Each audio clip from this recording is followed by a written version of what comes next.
The conversation continues on tea or coffee this morning. This morning we're looking at unhealthy social behaviors, and we have a friend of the show and the program with us in the studio this morning in name and person of Joy Iseki, emotional and wellness consultant. Good morning, Joy. How are you? Good morning. I'm glad to be here again. Yeah, it's lovely to have you in our studio. I always enjoy the conversation. Yeah. Thank you for joining us this morning. Thank you. All right, so when we were on break, I was asking a question. When we started the conversation, we're talking about living situations and some unhealthy behaviors that people exhibit while they are staying with other people, especially family members. So I was painting a scenario to you, and I already painted a scenario to Adi earlier on that, okay, so what if you have your brother or your sister live with you and then they start bringing in guests.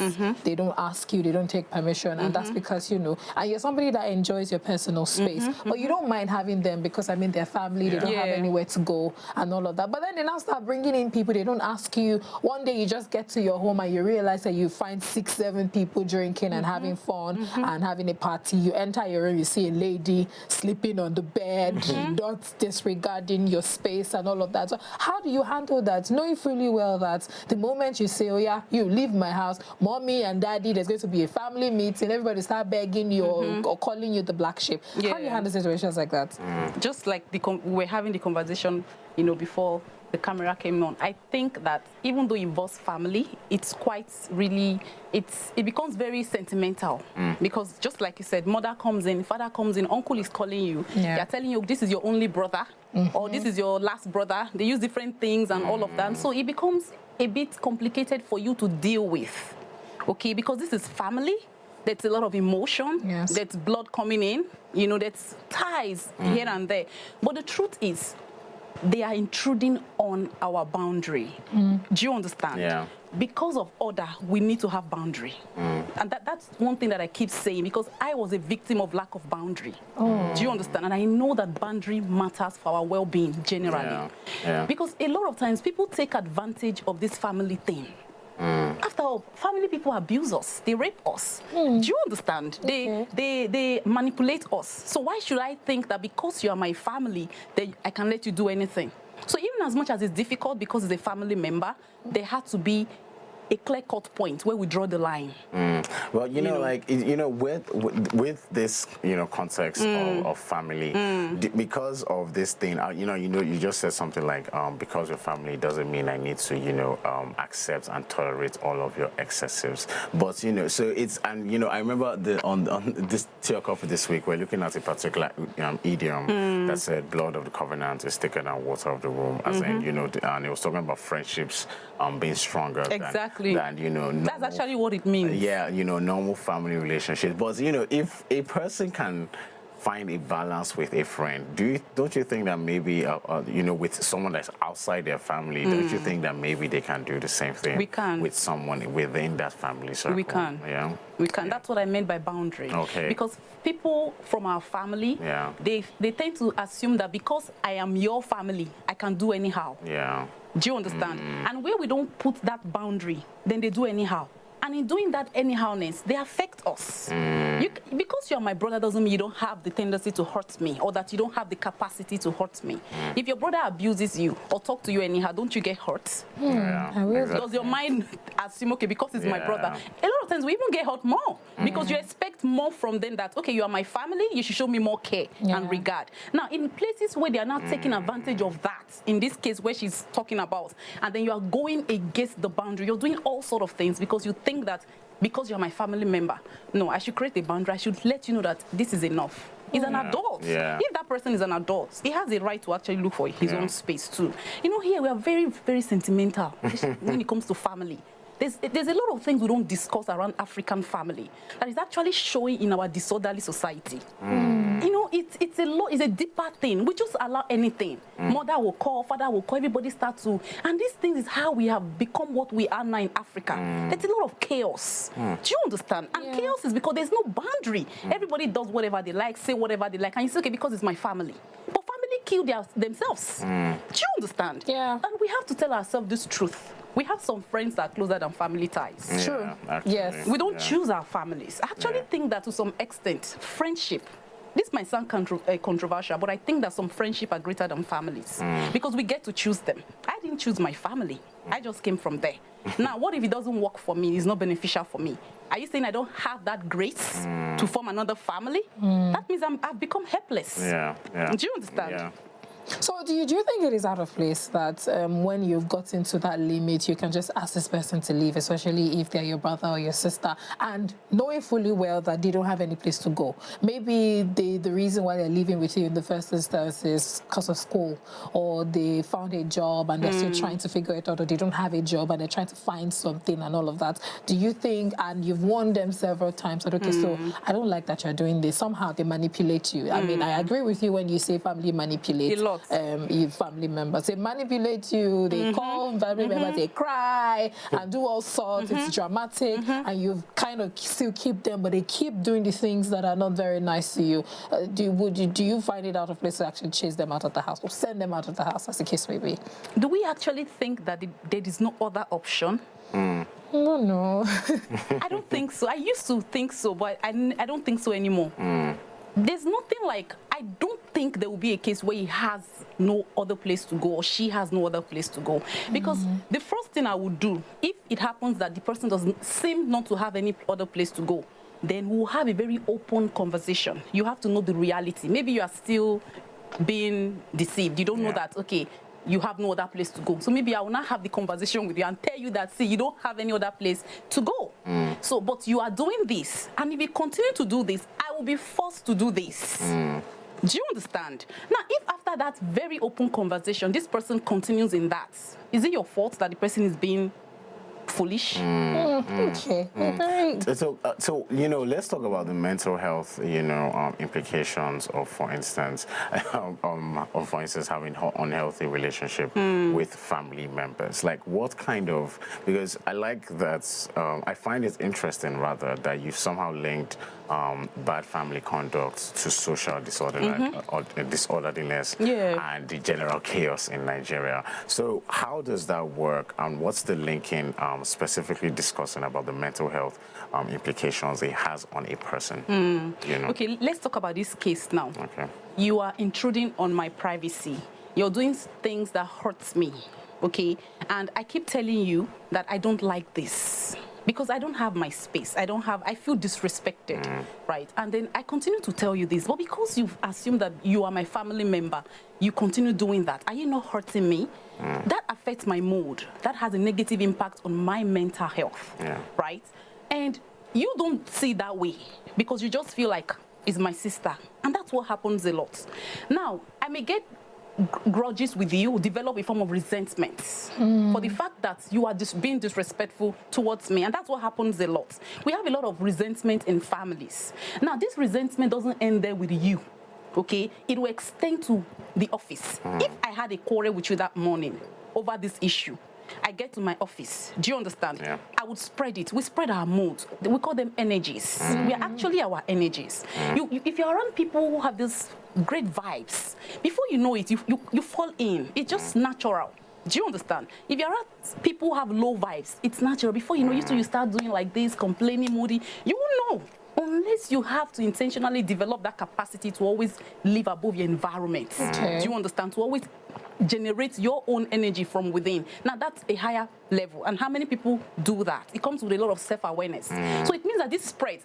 With the energy that I've left in the house, I will take it to the office. Somebody else gets angry, and then it spreads like that. Do you understand? So we are spreading a lot of bad vibes. People are getting angry. People are getting resentful without even knowing where it's coming from. These things are like circle. A lot of times, your boss might be angry, just shout at you on top of very little thing, and you're like, what did I do? He had a bad, maybe a row with his wife before he came to the office. Do you understand? Then you are affected. You start to assume that my boss doesn't like me, and that might affect your work. You see, this is how everything interlinks, and then it spreads into the society. The challenge we have in Africa, in Nigeria specifically, is the fact that we think that one event ends in one place. One event never. Events keep spreading. Everything spreads, even violence. If there's a violence somewhere and it's not countered, it will spread. with time. And that's how it is. So this whole thing about chaos in the family and then spreading to the society, it's a natural phenomenon. Right. Do you understand? If I feel displaced with my brother, I have resentment against him, he's having negative impact on me, I'm spreading it to my friends, my friend is angry, say, oh, that she's talking to me anyhow, my friend, you know, like that, and then it spreads. Do you understand? Yeah. That's how we spread the energies. Okay, so let's link this to unacceptable social behaviors that people exhibit in our society these days. Would you realize that you would have somebody be in your house without asking for permission or asking you if you're home? The person just shows up anyways, or you would have someone you know, beat your children without asking you. I feel that is very unacceptable. Or you go to somebody's house without bringing gifts. I think it's unacceptable. Like, why would you go to my house without being, especially if you're coming, people have gift all the time. Like, no, really? No, wait. If you're coming for the first time, you should bring something. I think you should bring something. Really? I just think, yes, I think it's etiquette. You always do that? I always do that. If I'm going to your house for the first time, I will definitely bring something. Wow. If you are... Wait, but is that like a norm, like a normal social etiquette? I think it should be. I think it's a personal value. I think it should be a normal social. I think it's a Bolani thing. But anyways, it's cool. I like it. Actually. Thank you. See? I like it. Good behavior. If I'm going outside Lagos, outside my domain, I do it. But if I'm going to just see my friend, or then maybe she called me that, okay, when you're coming, bring so and so, that's understandable. But when I'm trapped, let's say I'm going to my state now, I'm going to get some stuff for my aunties. I think most people do that. Yeah, most people do that. But if I come to your house for the first time, Joy, if you invite me and it's, oh, come to my house, or doing something or whatnot, I would definitely bring something. I might even ask you, what do you like? If I don't know, if you're not answering me, because some people be like, I know there's no need and everything. If push comes to shove, I can bring probably sweets, if I know you like sweets, or granuts, or chin-chin or something, just to say, okay, so this is the little thing that I brought and everything. You might even use it to entertain guests and whatnot, but not that. Let's leave that aside. Why do people have unacceptable social behaviors? Okay, if I have unacceptable social behavior, there's something within. That's a problem. There's likely to be an internal crisis. The thing is that life is actually from within. We excel whatever is inside. Do you understand? Even though we don't want to see this, you know, even whether online or offline, I actually believe that people bring out from inside. People bring outside what is actually inside. So if there's a lot of unruly behavior, like I was giving an example of our society, the chaos in our community, it's the same thing. This is a place where you stepped on someone unknowingly. Before you could even open your mouth and say, I am sorry, sometimes you get hits. And then somebody says, oh, you know, that kind of thing. Immediately, and then all of that. You know, there's a lot of disrespect. And that disrespect is coming from we not even having respect for ourselves, not valuing ourselves as humans. Because if we do, the many things that we do here, we won't do it. And when you start to create that value for yourself, people are not used to it here. They say you're being proud. And that's where self-love comes in. Do you understand? I really believe this because I started to intentionally work on myself. Because I observe all these things, and I didn't want to be like that. I like where there is love and laughter and happiness. And that's the environment I'm trying to create for myself. Do you understand? I want that to be my signature. Why? Because how long do I have to live on earth? All right. You know, this is a society where you can be with your neighbor, and all you do is quarrel. Why can't you be friendly with your neighbor? Okay, she didn't greet me, you know, and so I'm not greeting her. Do you know how she's feeling, how she woke up? Why assume? Why not greet her at least? She didn't greet you. She always greets you first. What if you greet her first? Do you understand? So if there's disrespect in this society, if there's unacceptable behavior in the society, it means that a lot of things are wrong. There's an internal crisis, and then there's a breakdown in the value system in the society. So, you know, how can we begin to correct this breakdown in this value system? I really like how you've positioned this conversation, you know, positioned how you position unhealthy social behavior and the link to, you know, the mental health implications. And, you know, so how, for instance, how do we correct this value system? What is the role of, for instance, the family? Does religion have a role to play? Because does government have a role to play? All these factors in our environment, in our society, how, you know, what role do they have to play in correcting this value system, if they can play any role at all? Okay, I'll start first with the government. Okay. When I'm distressed and stressed out because of the bad infrastructural facilities in the environment, like bad roads. Look at Lagos, for instance. I'm coming here, I left home past 6 because I don't know what will happen on the road. You know, I want to be somewhere before time. I don't want to give excuse. Since I'm aware that this is what happens in this state, I plan ahead. Sometimes 3 hours. I have a place to be by like 10. I've left my house like 6:37. Wow. That means I may not sleep the way I usually would sleep if I'm the type that wakes up, you know, a little later in the morning. Do you understand? Yeah. So now, if I am distressed or stressed out often because of the breakdown in infrastructural facility in the society, I will churn it out on you too. That's why we have a lot of problem on the road. Road rage. I stepped on you before I could say sorry, you're already shouting. It's not me. It's not the stepping. It's the anger, the resentment in that person. Maybe over whatever the journey, where he's coming from, the job. Maybe he had a bad day at work. It's all of that shouting is coming from. It's not just about me stepping on you. Do you understand? It's beyond the present. A lot of things that have happened before that moment kind of compound how I respond or react in that moment. So yes, if we have a senile climb, a society where there is order, where transportation is a little bit at ease, do you understand? The traffic congestion is being worked on, there's interlink of roads and all of that, and people are a bit less stressed.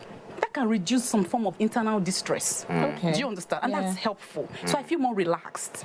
I have parks I can easily walk in and be in nature. We don't have that here. We don't have we don't talk about these things. We talk about Nigerians being this, being that. Nigerians are normal people. They're just like everybody else in any part of the world. Their behavior is because of what they experience here. There's a lot of chaos. I don't know if you feel it. There's a lot of trouble, a lot of pain. Sometimes driving out is like war. You have VIO, you have LASMA, you have police, you have neighborhood, different people stopping you for different... You have tax force. Do you remember? You're stressed out. Yeah. So the environment is a lot of weight having this negative impact on us. And what do? We are churning it out on ourselves, and then the society is feeling it. So that's the role of the government. Yeah. The government can make the environment more friendly, create parks. Nature is beautiful. You know, nature is part of healing. Yes, actually. We don't have that. Everywhere is congested. You know, deal with the traffic. Make things work, at least to some reasonable extent. That's the part of the government. Now at work, you know, work politics and all of that. You know, you're working so hard, but you're not so intimate with the boss. The boss, you don't have connection with the boss. You're being denied your position. These are things that happen here. I was a victim of that. I worked in the bank, and I was a victim. I eventually resigned and then started my own path. Do you understand? And all of this creates a lot of distress, internal resentment. There's a lot of anger. Nigerians have repressed anger. A lot of repressed anger. Most people I work with here, there's anger. Do you understand? Because injustice creates a lot of anger. And because it makes you feel helpless. People will often say, oh, go to the courts, in Nigerian courts, that you have a case for almost 2-3 years. Do you understand? People get tired. So it's not that people don't want to use the courts, but how long will that case be? So all of this affects the individual. All of this is what is affecting the Nigerian. So the Nigerian is no different from any human being with all his unruly or unacceptable behavior. He's just a victim of his environment. Do you understand? And then the personal part. Okay, now I'm aware of this. What am I doing about it?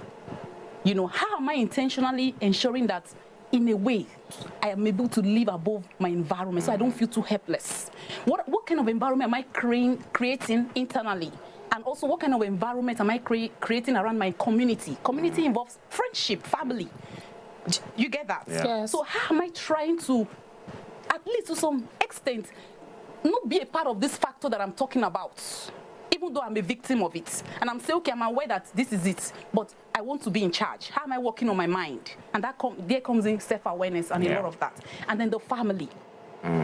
We said all of this, family manipulations and all of that. How are we raising people to be independent, to be authentic, to live the life they want, to not force them to go to my church, go to my pastor. I've booked down for my pastor to see you. Your child is an adult, and you're forcing this child that you must see your pastor because you have seen your pastor, and you have booked an appointment for your adult child to see your pastor. Did you get that?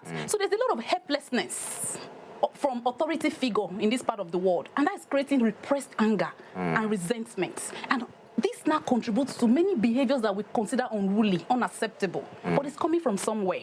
Yeah. It's coming from somewhere. Yeah. So that's how it interlinks. I want to also believe that the environment that you live and your family might also play like a large role in certain behaviors that people exhibit. I mean, if you lived in a home where you did not find peace, you lived in a separated family where there's always war, or probably you lived in a home where there's always competition. You guys are 50, and then there's always competition to do so many things. You might actually lack a lot of attention, and then by the time you leave that place, you might now be, you know, churning it out, like you've said, with other people. So I want to ask you, how can you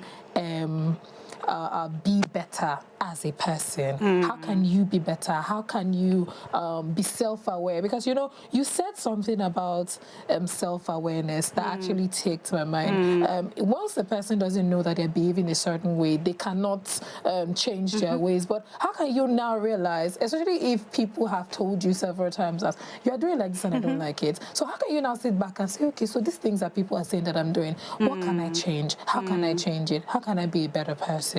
Yeah, you have to first acknowledge that you do those things. You know, a lot of time the ego comes at play, and then you feel like, no, I don't do it. Ego creates a lot of defensiveness. It makes you want to defend yourself, even though it's the truth. Do you understand? Now, that's where feedback. If people give you good feedback, I don't think there's a negative feedback. You know, I used to. Then over time, I realized there's actually no negative feedback. Sometimes there are things, if I'm facing forward, there are things behind me I won't see. All right, Joy, let's put a pin to that. We'll go on a very quick break. When we are back, we'll continue the conversation. Don't go away.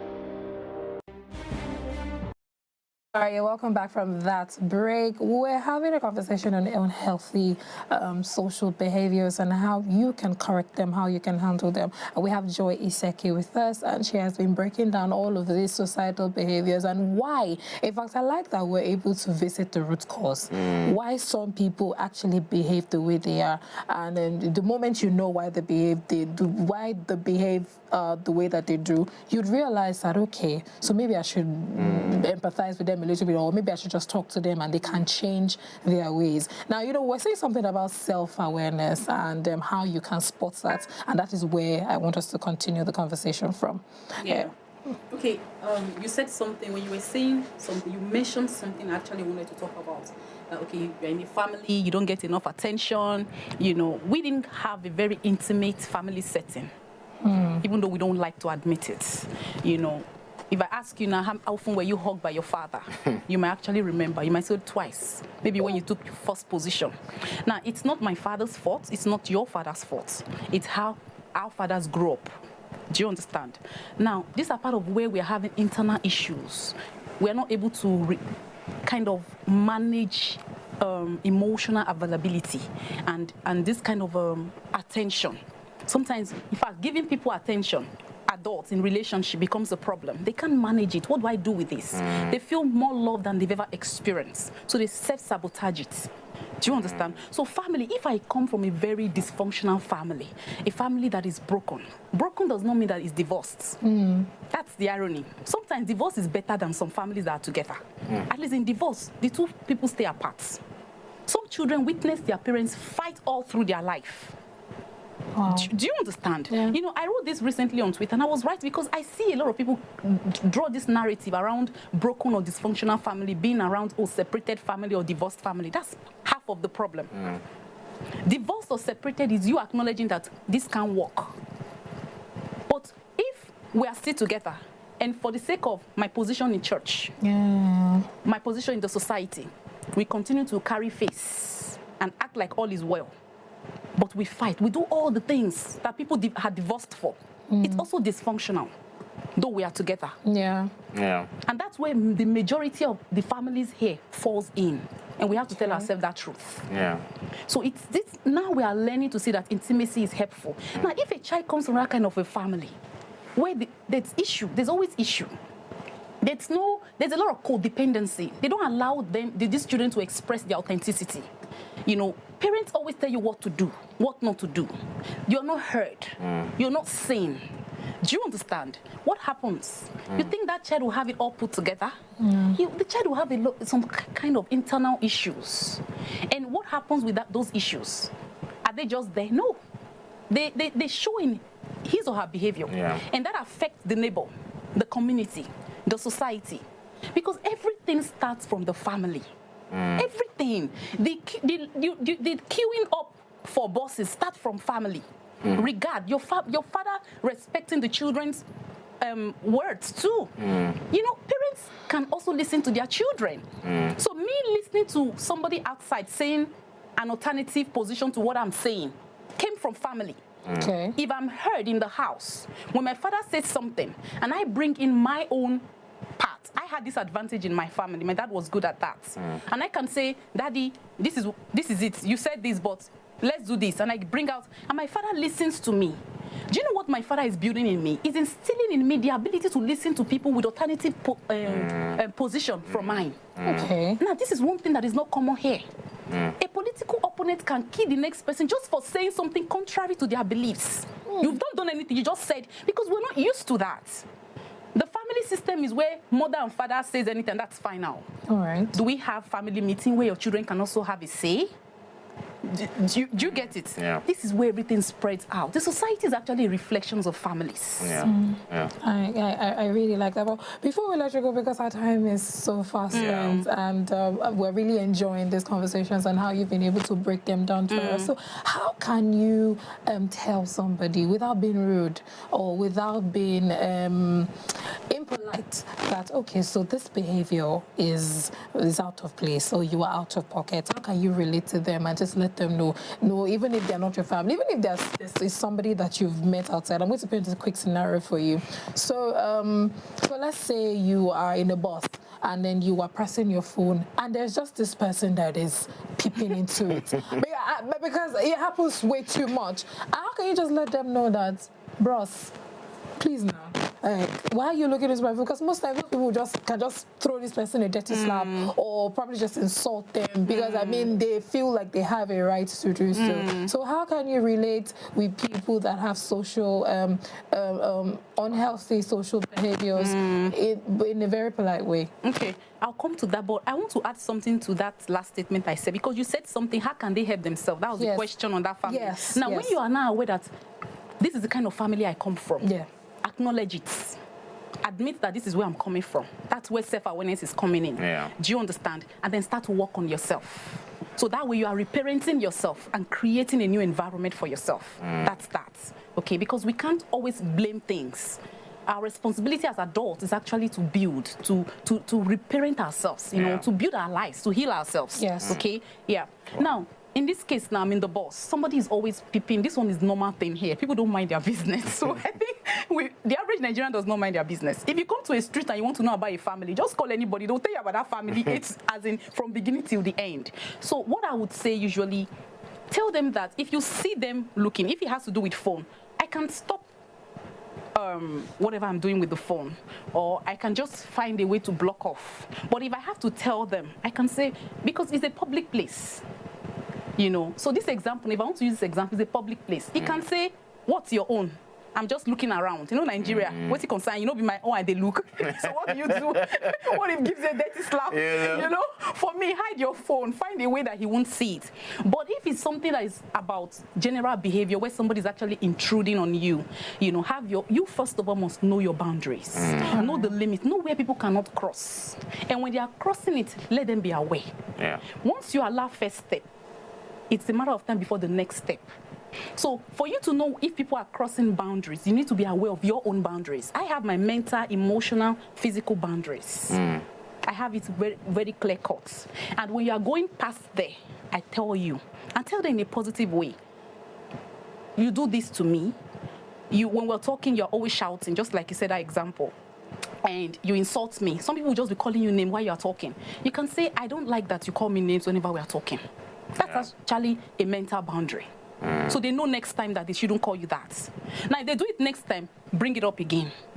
If it happens once again, you not let them know, okay, it seems that you would always talk to me disrespectfully, so I may not be friends with you. Okay. I do that. Yeah. Because somebody does not respect you, why the friendship? Exactly. When we hear boundary, we think it's only physical. In fact, mental and emotional boundaries are number one. Yeah. Do you understand? Let them know what you cannot take. And then when they do it, when they kind of go against that boundary, let them know that they have gone against it. Don't keep quiet. Because if you keep quiet, you also will resent yourself later and feel bad for not standing up for yourself. Yeah.